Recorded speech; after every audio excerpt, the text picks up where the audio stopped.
Morning, everybody. Kenny Tate with Monty Box Realtors here. Monday morning, very chilly start, but we're going to do something this morning that we've been promising for a little while. Going to do a buyer seminar. Been selling real estate for a long time and have worked with a lot of first-time home buyers, and so I want to give you some tips that will help me and other realtors out there help you the best that we can. So what we're going to try to do is go through a systematic step by step. Here's what you need to do to get ready to buy a house. And one of the first things that you need to know about this is that you need to get with a professional to help you take the fear out of buying a house. And there's kind of a dirty little secret out in the marketplace. There are lots and lots of ways to go about buying property. And one of the things you need to know as a buyer is that the services of a realtor are basically free. The seller pays the commission in a traditional real estate deal, so therefore it's costing you nothing to get an agent, and it certainly can cost you a lot if you don't get an agent. I'd like to be your real estate agent, but if you don't choose me, choose somebody else in the business, because they can help walk through the steps with you, and certainly can save you some time, certainly some money, and a little bit of hassle along the way. So today we're going to talk about the very basics, and I'm going to tell you that the most important thing you need to do as a buyer to help me help you is to go out and get yourself pre-approved for a loan. And you hear terms that are interchangeable. You hear pre-approved and you hear pre-qualified. I'm going to tell you to get pre-approved. The difference between being pre-approved and pre-qualified is that you've had your credit run fully. They've looked at any issues that you might have with your credit score, and they are actually approving you for a loan subject to the appraisal of the property that you choose and the proper title work. Being pre-qualified for a loan basically means, hey, you went down, you talked to a lender somewhere, you kind of told them how much money you make, what your debts were, and they give you a rough idea of what you qualify for. And that's at a minimum what you need to do. You have to get that done before you start the process. It's actually not a requirement, but it's certainly going to help you a lot. I have first-time homebuyers ask me a lot, why do I need to go down and do that? Why can't I just start looking for houses?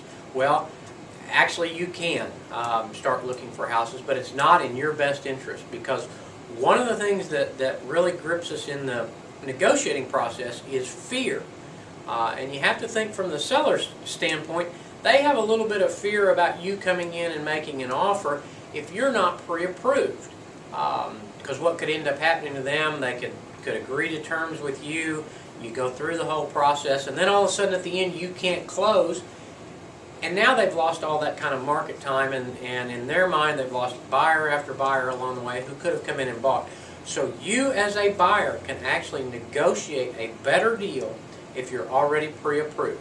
The other benefit is to you, you won't be looking at houses that you can't qualify for. There is nothing more heartbreaking in the process than working with a couple who thinks they can buy a $150,000 house to find out, well, really $110,000 is all they qualify for, because trust me, the $110,000 house never lives up to the $150,000.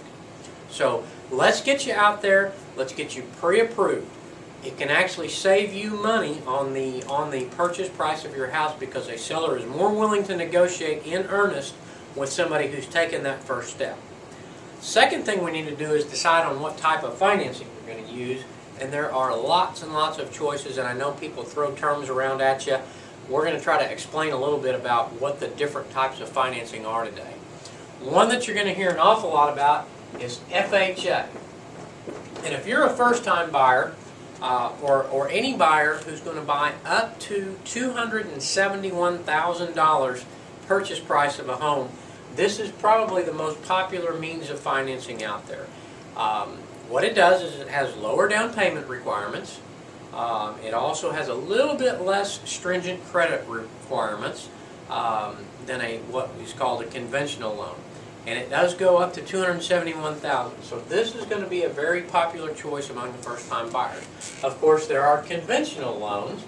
Now, on a conventional loan, basically what that means is you're going about it in a conventional way. You're going to put down a larger down payment. If you can put down at least 20%, then you'll have an opportunity not to have what's called PMI. PMI is basically mortgage insurance that the lender requires. If you don't put 20% down, just in case your loan goes bad, it builds a pool of reserves so that they have something to fall back on should they have to foreclose on the loan. There are other types of loans out there, and I apologize for the way we're going to write this up. There are bond money programs available. What you as a buyer need to keep in mind when you're looking at a bond money program, which is a program where some third party has set out assistance funds and they'll help pay for your closing costs and possibly down payment, is that those do have some restrictions on them. You have to qualify at a certain level for income to be able to afford the payments, but you also have to not make too much money, otherwise you don't income qualify for the program. The second thing you need to watch out for on a bond money program is lots of them have restrictions on how long you have to be in the property. If you sell the property to somebody else before you're in the house, a minimum of 3 years and a lot of times 5 years, then you could be subject to what's called a recapture tax, and that recapture tax is basically where you're paying back the assistance that you got. So we always want to read the fine print there.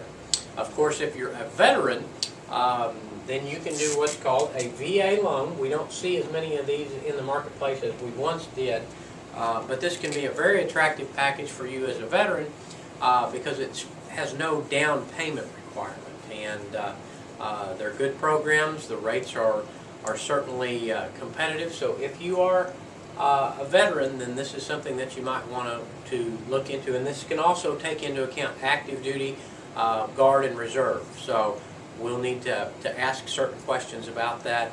You always want to have your DD certificate with you when you go out to try to do this. Another kind of loan that's out there that is qualified for zero down payment is what's called a rural development loan. Now, rural development loans are specific to certain types of areas, and the property and the area have to qualify for this type of a loan. But it can also be a zero down type of situation, and we can help you determine where those areas might be. If you're looking in the Owasso area, it's a good place to be. If you're looking at Glenpool, that can also be good. There are some restrictions that go with rural development loans in terms of the type of property and the property things that the seller needs to do, so that's another one. And last but not least, you need to decide whether or not you're going to get your loan from what's called a mortgage banker versus a mortgage broker. And in very simple terms, a mortgage banker is someone who quote-unquote keeps their loan in-house, and that's kind of a misnomer. They don't actually portfolio the loan and hang on to it. Almost all lenders, and not all, but most lenders, sell loans today on the secondary market. They package them up and big pools of investors buy them. That's really not important to you. The other type of lender is a mortgage broker, and on the surface the broker would seem to be the way that you want to go, because with a mortgage broker they're going to take all your stuff, put it all together in a nice package, and conceivably shop for the best deal for you. They're going to send that out to lots of different investors. The problem that realtors have with mortgage brokers, and this is certainly not true of all of them, we tend to see more problems with those deals kind of toward the last minute, because maybe that hasn't been agreed upon, interest rates go up, closing costs go up, so be very careful when you're working with a mortgage broker. Definitely make sure it's somebody you can trust, and ask them how long they've been around, how long they've been in business, and check them out. So that's the first thing we want you to do. Choose a realtor, get with somebody to get pre-approved for your financing. If you'll take those two steps to begin with, the rest of this process is going to go much simpler, much easier, and you're going to be much happier with the whole experience. We're going to continue on with this, and I will have my next installment ready to go shortly. Thanks for watching.